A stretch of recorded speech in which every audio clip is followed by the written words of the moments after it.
우리에게 주신 하나님의 말씀 함께 보도록 하겠습니다.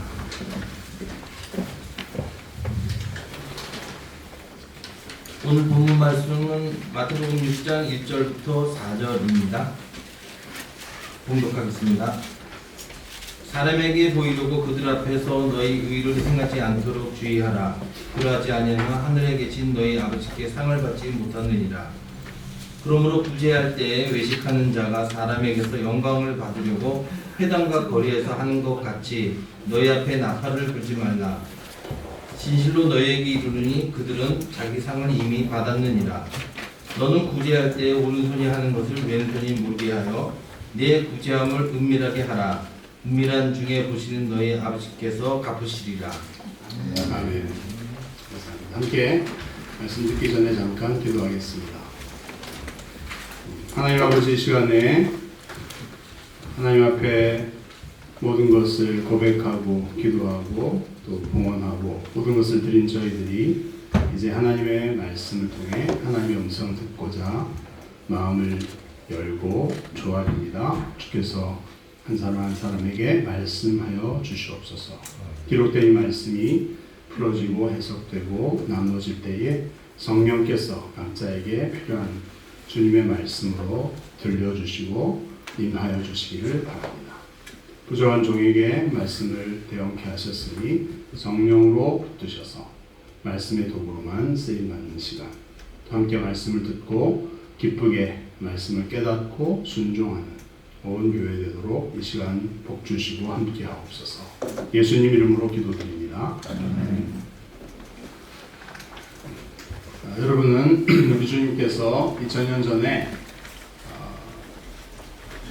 육신으로 임하신 하나님의 아들이신 예수님께서 제자들과 많은 무리들 만나셔서 그들에게 하셨던 말씀, 2000년이나 지났는데 그 말씀이 다 공중에 사라지고 없어질 수 있는 그런 말씀이었고, 그 귀한 말씀이었는데 누군가의 노력으로, 물론 성령께서 역사하셨지만 기록하게 하시고 그것들을 보존하게 하셔서 오늘날 기록된 그 말씀을 통해 주님이 하셨던 그 말씀을 다시 들을 수 있는, 또 21세기 2000년이 지난 우리에게 이 말씀이 어떤 의미로 다가올 수 있을지 또 함께 고민하고 그 음성, 그 말씀을 묵상하고 깨달을 수 있는 복된 자리에 오셨습니다. 2000년 전에 예수님을 직접 보고 그 음성을 들었던 그 사람들이 부럽지 않으신가요? 그 자리에 있었으면 좋았겠습니까?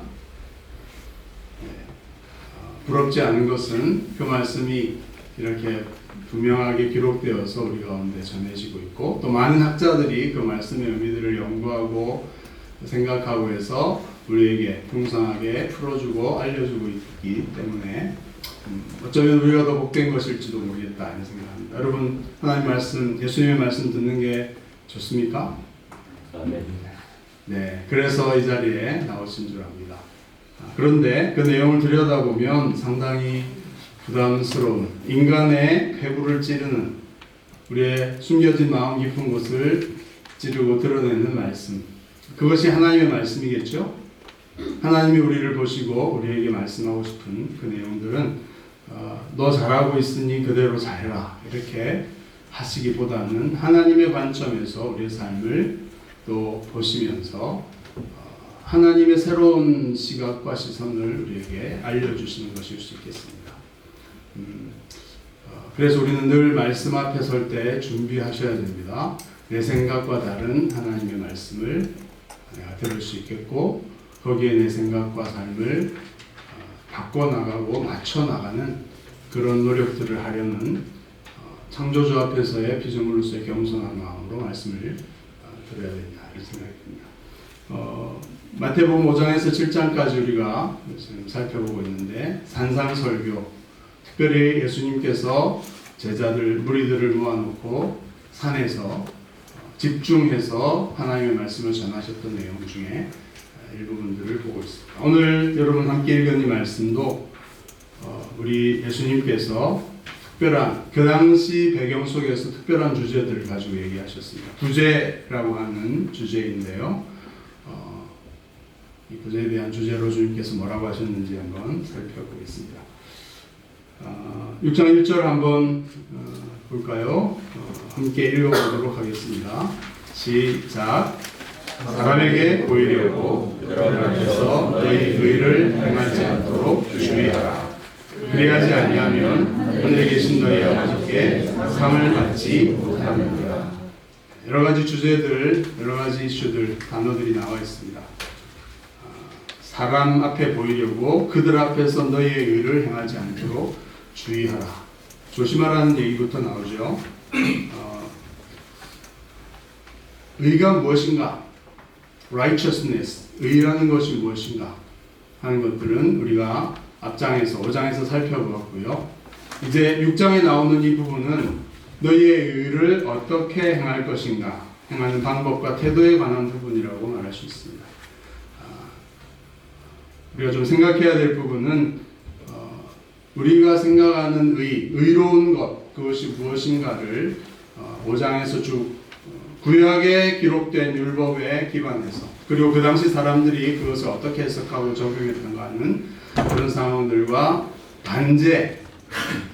반전을 이루는 예수님의 말씀, 그 당시에 가르쳐줬던 일반적인 의에 관한 것들을 뒤집어 엎으시는 그런 내용들이 나왔습니다. 살인에 관해서, 간음에 대해서, 맹세에 대해서, 다양한 인간 삶의 현장 속에서 나타난, 간단히 얘기하면 그냥 사람을 죽이지 말라는 것을 문자적으로 죽이지 않았다고 되는 것이 아니라 마음으로 미워하고 사람을 무시하고 인격적 살인, 그런 욕을 통해서 하면 그것도 하나님 앞에서 살인이다, 이렇게까지 말씀하시는 생각을 바꾸는, 무엇이 의인가를 하나님의 기준으로 사람에게 알려주는 것이었다면, 이제 6장에 와서는 그것을 어떻게 행해야 되는가 하는 부분이라고 말할 수가 있겠습니다. 무엇이 의인지는 우리가 알지만 그렇다고 해서 우리가 그것을 행하는 것은 아니고요. 또 어떤 방식으로 행하여야 되는지 하는 부분들인데요. 5장에 나왔던 5가지 차원의 어떤 의에 대한 기준들이 있다면, 그 주제들이 있었다면, 또 6장에 와서는 3가지 모습으로 오늘은 구제에 관한 부분이고, 또 기도, 그리고 금식, 이런 당시에 하나님을 섬기는 백성들이 어떤 방식으로 살아가야 될 것인가, 영적인 삶, 경건한 삶, 그것들을 당시 유행하고 있던, 강조되고 있던 것들을 가지고서 주님께서 어떻게라는 부분을 분명히 드러내고 계십니다. 한마디로 사람에게 보이려고 너희의 일을 행하지 않도록 해야 된다. 사람에게 보이려고 하는 목적을 가지고서 의로운 것들이 무엇인지 그것들을 하려고 하면 그것은 의가 아니다 라고 주님은 말씀합니다. 굉장히 당시에는 충격적이었는데 우리는 별로 충격적이지 않죠. 근데 충격을 좀 받으셔야 됩니다. 우리가 하나님의 뜻을 따라 살려고 하지만 그것을 어떻게 라는 방식에서 잘못하면 그것이 아무리 옳은 것이지만 하나님 앞에서 의롭다고 인정받을 수 없는, 의가 아닌 것이 될 수 있다는 지점이죠. 예를 들어 오늘 부분에서는 구제라는 부분이 있습니다. 사람들에게, 여러분 구제가 뭐죠? 사람에게 구제할 때에 사람이 필요한, 특히 가난하고 연약한 자들이 재정적인 면에서 여러 가지 면이 있겠지만 재정적으로 필요한 사람들에게 값없이 뭔가를 주는 것, 돈을 주는 거죠. 그렇게 하는 것이 얼마나 좋은 일입니까? 여러분 땀 흘려서 소중하게 벌어들인 돈을 내가 쓰기도 부족한데 내 옆에 가난하고 힘들고 어려운 사람들이 있어서 그들에게 조건 없이 그냥 주는 것입니다. 나중에 갚으라는 차용증 같은 거 받지도 않고요. 그냥 주는 이 행위가 구제인데 얼마나 선하고 이로운 것입니까? 칭찬할 만한 좋은 일이죠. 그런데 그것을 하면서 사람에게 보이려는 목적을 가지고 하게 되면 그 구제는 하나님 앞에 의로운 것이 아니다. 이렇게 주님은 말씀하고 있는 것입니다. 당시 바리새인들의 가르침과는 완전히 다른, 완전히 새로운 시각이었던 것이죠. 하나님께 상을 받지 못한다, 하나님의 인정을 받지 못한다, 이렇게 말씀하고 있는 것입니다. 예수님께서는 다시 한번 어떻게라고 하는 이런 방식, 의를 행하는 어떤 우리의 태도, 우리의 마음가짐에 대해서 다시 강조하시면서 마음의 내면에서 일어나고 있는 오늘 키워드가 뭐죠? 사람에게 보이려고. 한번 말해봅시다. 시작. 사람에게 보이려고. 사람에게 보이려는 목적과 의도를 가지고서 선하고 의로운 일들을 아무리 해보았자 그것은 본질적으로 그 가치가 훼손되어진 것이고 오염된 것이고 부패해버린 것이어서 하나님이 인정하실 만한 의가 되지 못한다는 것입니다. 굉장히 사실은 충격적인 부분이거든요. 당시 바리새인들이 구제를 할 때 어떤 방식으로 했냐면 오늘 본문에 나와 있죠. 사람에게서 영광을 받으려고 2절에 회당과 거리에서 하는 것 같이 너희 앞에 나팔을 불지 말라. 주님께서 이렇게 말씀하십니다. 이것은 바리새인들이 그 당시에 아주 경건하고 하나님의 율법을 가장 지켜낸다고 자랑하고 자부심을 갖던 그룹이었고요. 경건한 사람들이었습니다.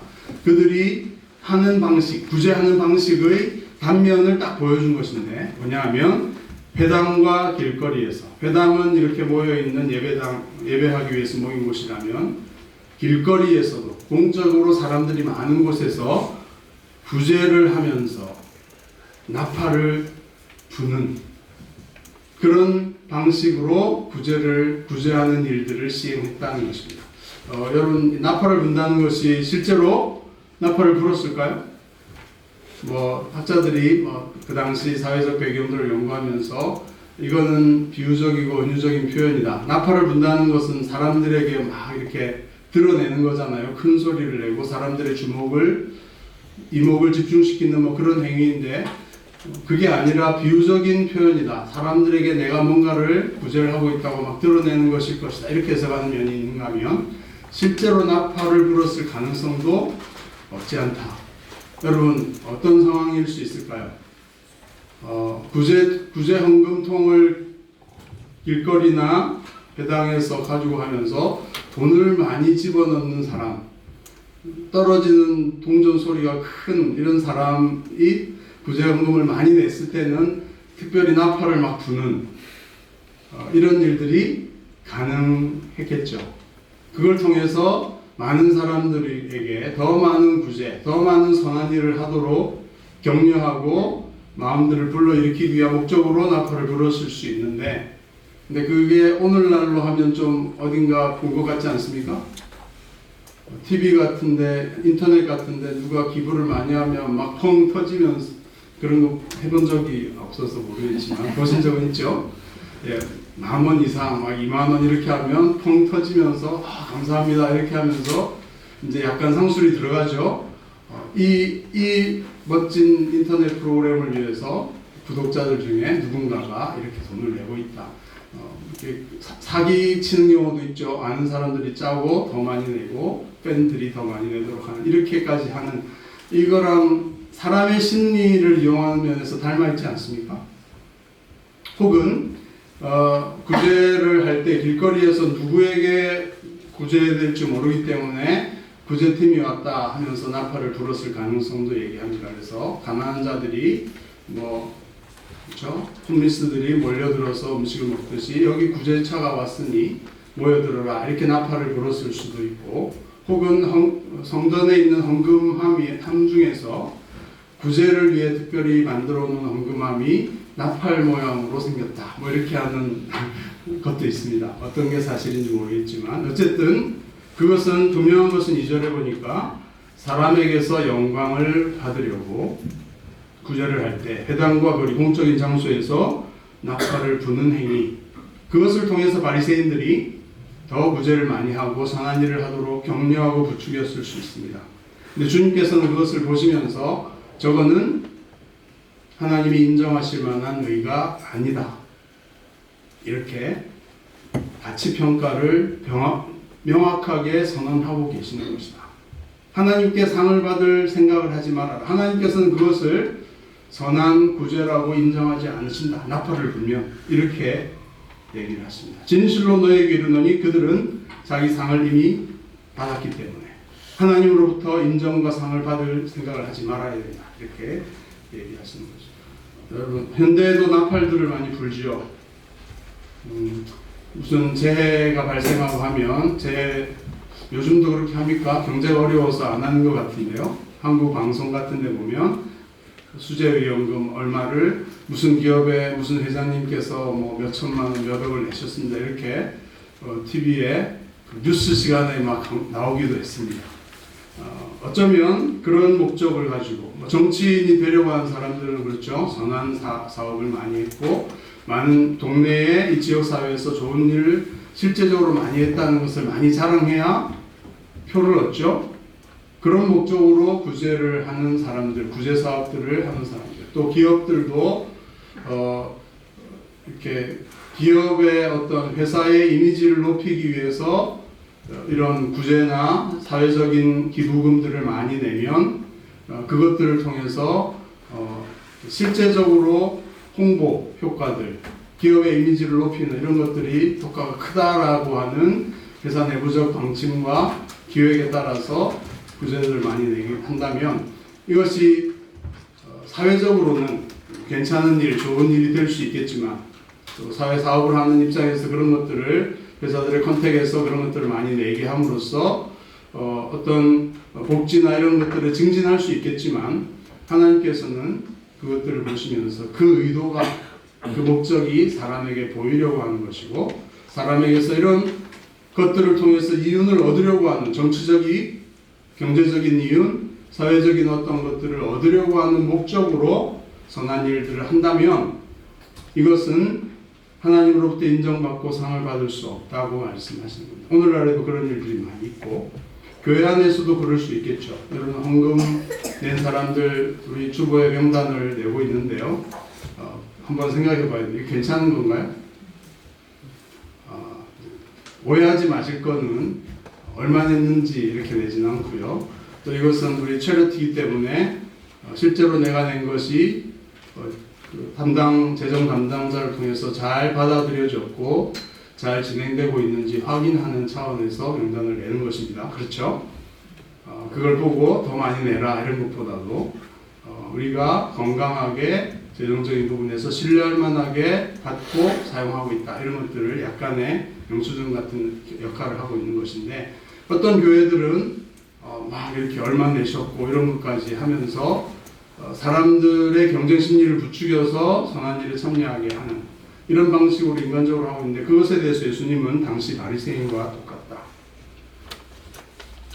하나님께서는 이것을 인정하실 수 없고 아무리 많은 것들을 의롭다 하지만 아무것도 아니다 이렇게 말씀하시면서 어떻게 해야 된다고 하십니까?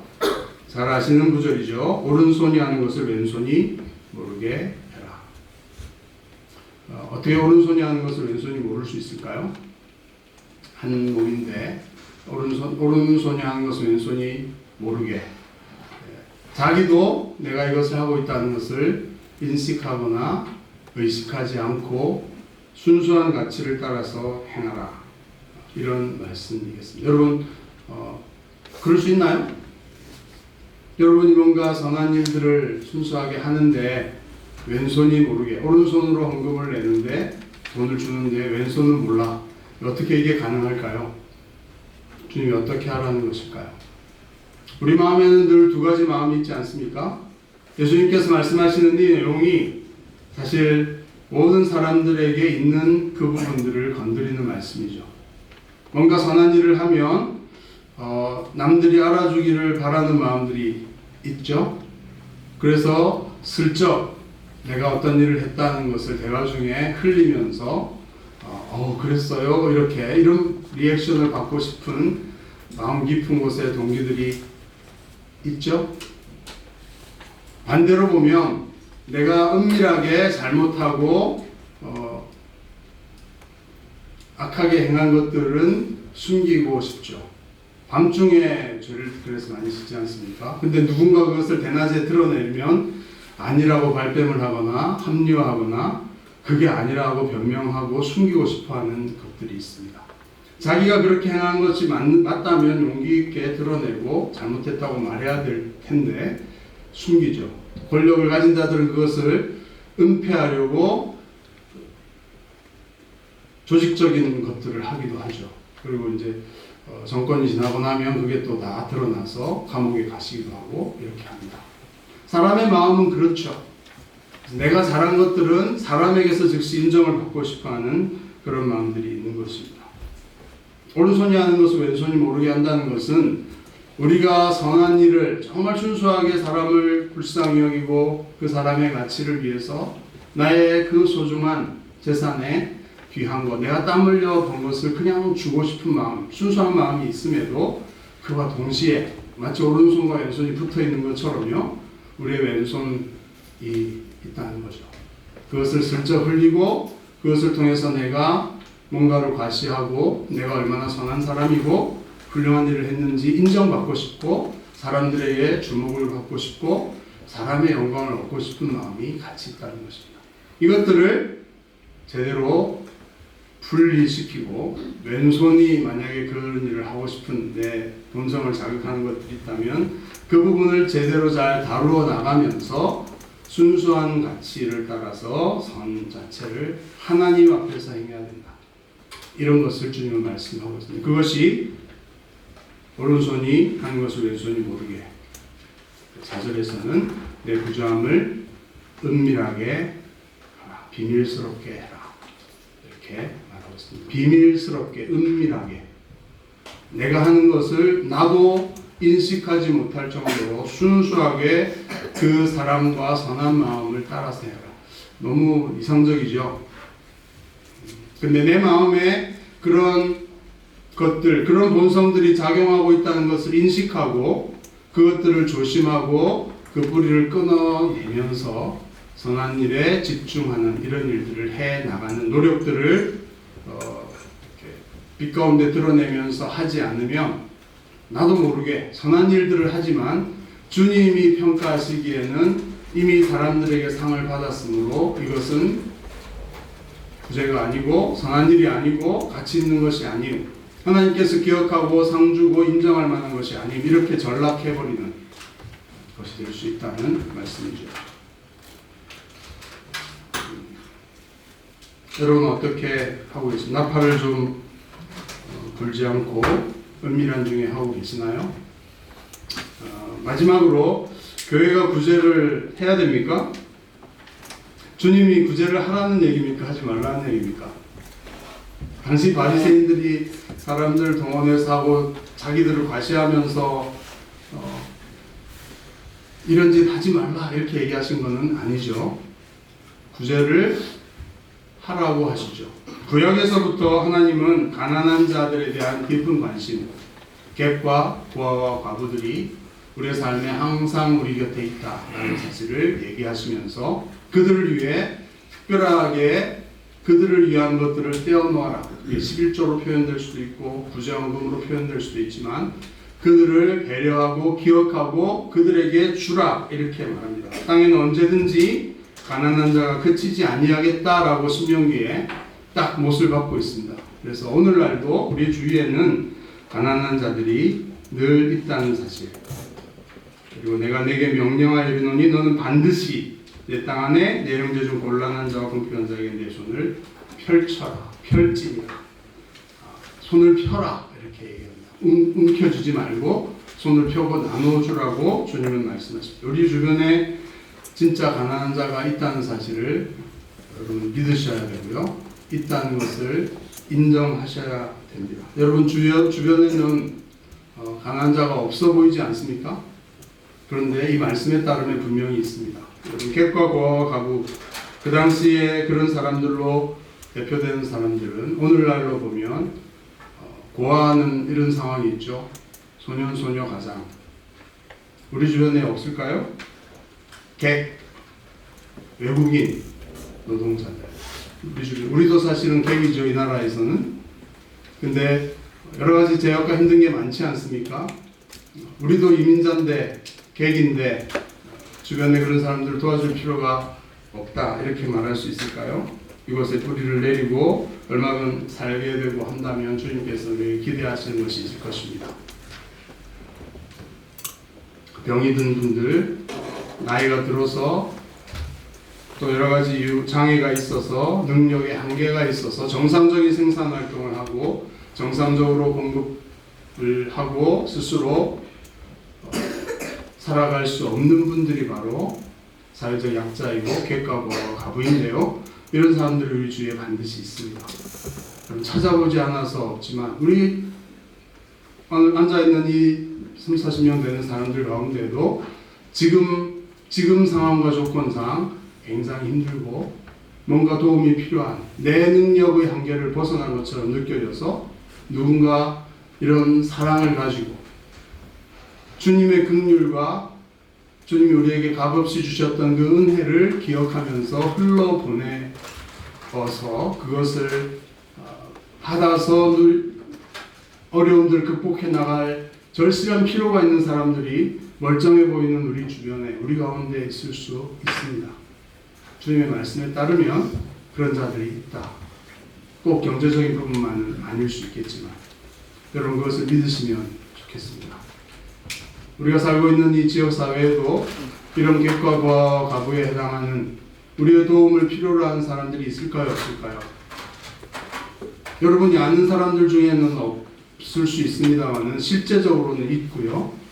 그들이 절실하게 하나님을 향해서 부르짖고 도움을 바라고 있는, 그게 하나님이 아닐 수도 있지만 누군가 도움을 바라고 있는 사람들이 분명히 있을 것입니다. 관심을 가지면 그런 자들이 있습니다. 그래서 저는 교회가 구제에 앞장서는 공동체가 되었으면 좋겠다고 생각하고 우리 한 사람 한 사람이 이런 구제에 앞장서는 그리스도인으로 사람으로 살아갔으면 좋겠습니다. 아멘 되십니까?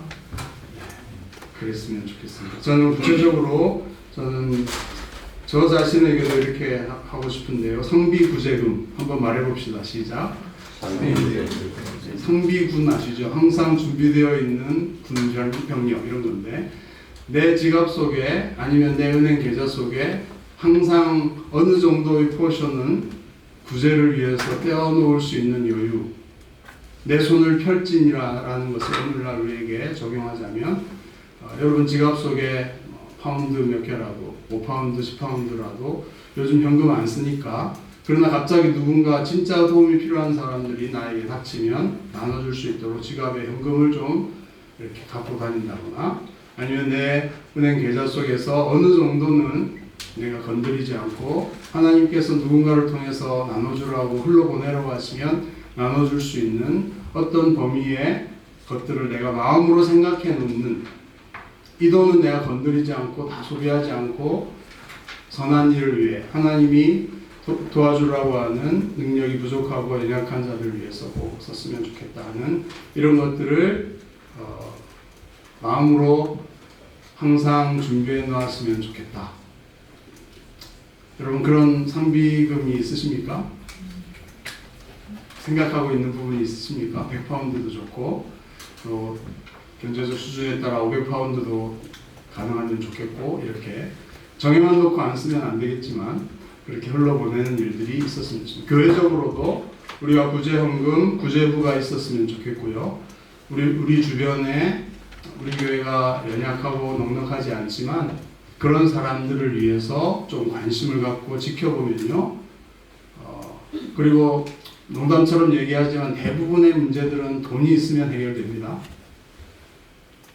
안 그렇습니까? 그래서 우리가 그것을 준비해서 조금만 흘려보내고 도와주면 회복되고 일어날 힘을 얻고 뭔가 할 수 있는 그런 것들을 볼 수 있는 우리가 돈을 다 이렇게 구제하는 데서 조심해야 될 것은 업자들에게 이용당하지 않도록 해야 됩니다. 그 동량을 업으로 삼는 분들이 다양한 스킬을 가지고서 와서 자기를 불쌍히 여기고 아니면 중독자나 이런 분들을 아무 분별력 없이 막 도와주면 그들을 망가뜨리는데 우리의 귀한 헌금과 선한 돈들이 잘못될 수 있죠. 그래서 우리 재정부가 있는 것이고 우리 교회 운영위원회가 있는 것인데요. 그런 일들을 개인적으로도 이렇게 조심해야 되지만 그러나 그것을 위해서 잘 연구하고 어떻게 그것을 흘러보낼 것이고 주변에 진짜 필요한 사람들이 소년소녀들이 힘든 상황 속에 처한 사람들이 노인분들이 도움이 필요한 주변에 사람들이 있는지 혹시 특별히 이민해서 우리가 살아가는 우리 주변 사회에서 정말 정부의 행정적으로 도움을 요청할 수 없는 그런 위치에서 우리의 도움을 손길을 필요가 있는 사람들이 있다면 그들을 위해서 우리가 준비해놓고 뭔가 섬기는 일들을 체계적으로 조직적으로 할 수 있으면 좋겠다 생각합니다. 교회에 구제헌금을 내놓으면 그것이 그런 필요가 생겼을 때 그냥 흘러보낼 수 있고 교회도 큰 부담 없이 그렇죠? 목적 헌금으로 드려지면 그것들이 다른 곳으로 전용되지 않고 준비되어서 그렇게 쓰여지죠? 그렇게 갈 수 있도록 그래서 오른손이 하는 것을 왼손이 모르게 하는 방식이 교회 헌금 제도를 이용하는 것일 수 있습니다. 우리 지체들 가운데 정말 필요한 것을 알았는데 내가 돈을 주면 자존심 상하고 기분 나쁠 수 있기 때문에요. 교회에다가 목적 헌금 어느 분을에게 돕기 위한 헌금 내 이름은 빼고 이렇게 내면 재정부에서 딱 보고 이것은 특별 목적 헌금으로 지정 헌금으로 나왔구나 해서 예배 후에 아니면 다음 주에 그 사람에게 누가 주는지 모르고 그 필체도 아는 사람이면 알 수 있기 때문에 그냥 다른 봉투에 넣어서 누구에게 하나님 앞에 드려졌고 헌금을 통해서 당신에게 전달합니다. 이렇게 되면 감은 누구겠구나 삼을 수 있겠지만 누군지 정확하게 알 수 없고 오른손과 왼손이 분리되게 헌금제비를 치러 나갈 수 있는 이런 방식이 되지 않을까 생각합니다. 성비구제금제도 괜찮나요? 교회적으로도 한번 고민해보고 여러분 개인적으로 하나님 앞에 내가 수입이 많지 않은데 뭐 구제를 할 수 있나 이렇게 생각하면 평생 못하고요. 내가 한 달에 5파운드라도 10파운드라도 누군가 정말 불쌍한 사람이 생겼을 때 떼어주겠다 이런 마음을 가지고 이렇게 구별해 놓으면 그것들을 이렇게 전달하고 흘러보낼 수 있다 이렇게 생각합니다. 그것부터 시작하는 것이 이 말씀을 우리의 삶으로 실천할 수 있는 길이 아닐까 생각합니다. 우리 교회적으로도 그런 일들을 해나갔으면 좋겠습니다. 마지막으로요. 하나님은 은밀한 중에 보시는 하나님이다. 그리고 상 주시는 하나님이다. 6장 1절에도 상을 받지 못하느니라 자기 상을 2절에 이미 받았느니라 4절에 은밀한 중에 보시는 하나님께서 갚아주실 것이다. 하나님이 주시는 상에 대한 분명한 얘기를 하고 있고요. 그 하나님은 은밀하게 보시는 분이시다.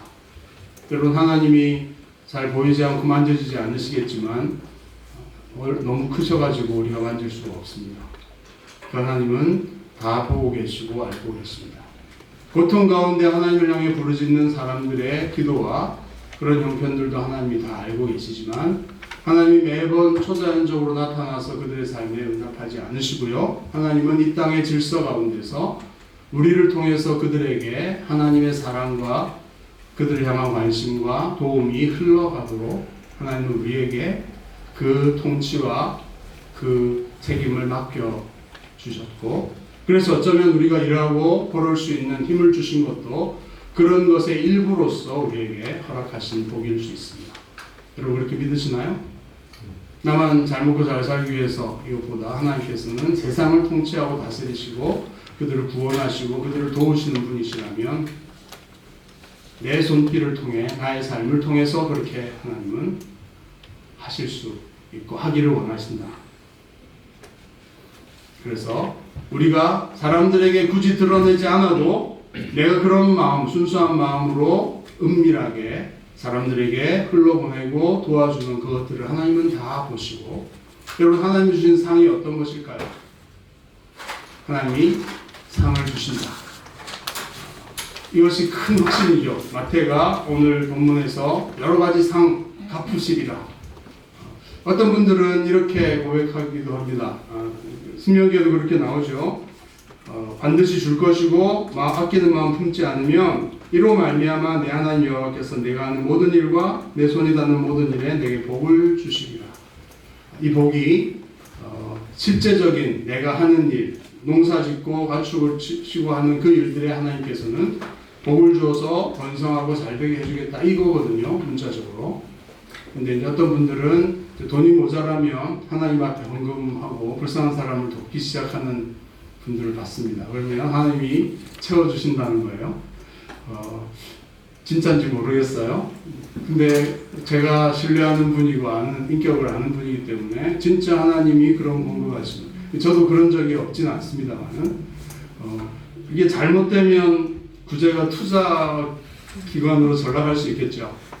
돈이 모자라면 주님께 투자해. 그러면 몇 배로 갚아주셔. 뭐 이렇게 되다 보면 이게 이제 우리가 아니라고 생각하는 이 기복 신앙으로 흘러가게 되죠. 그렇지만 하나님은 분명히 정말 선한 마음으로 그렇게 하는 자들에게 더 많은 것들을 흘러보낼 수 있도록 그들의 산업과 하는 사업에 복을 주실 수 있죠. 그런 방식으로 세상의 필요를 채워가시는 일을 하실 수 있다고 생각합니다.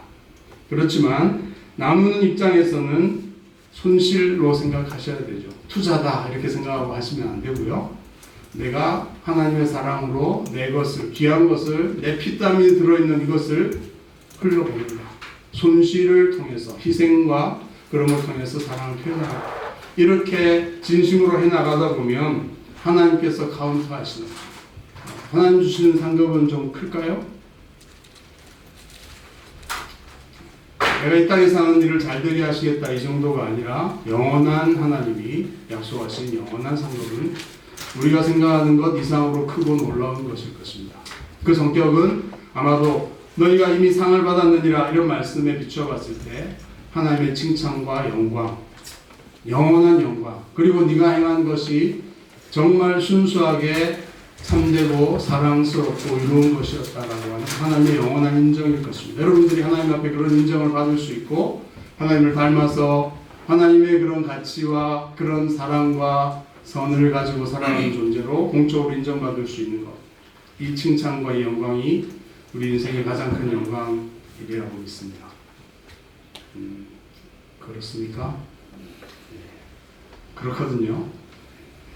그래서 하나님 앞에서는 정말 순수한 마음으로 이 하나님의 일에 앞장서서 동참하는 그런 분들 되셔서 옆에 가난한 자들이 있는 게 기회다. 하나님 나라에 적응하고 투자할 수 있는 축복이다. 이렇게 생각하고 피하지 마시고 그들에게 넉넉하게 나눠줄 수 있는 우리 공동체, 우리 삶이 되어졌으면 좋겠습니다. 이렇게 한번 해보시겠습니까? 저도 그렇게 보려고 합니다. 우리 이 말씀 생각하면서 찬양으로 부르고 기도하고 예배를 마치겠습니다. 내 이름 아시죠? 라는 찬양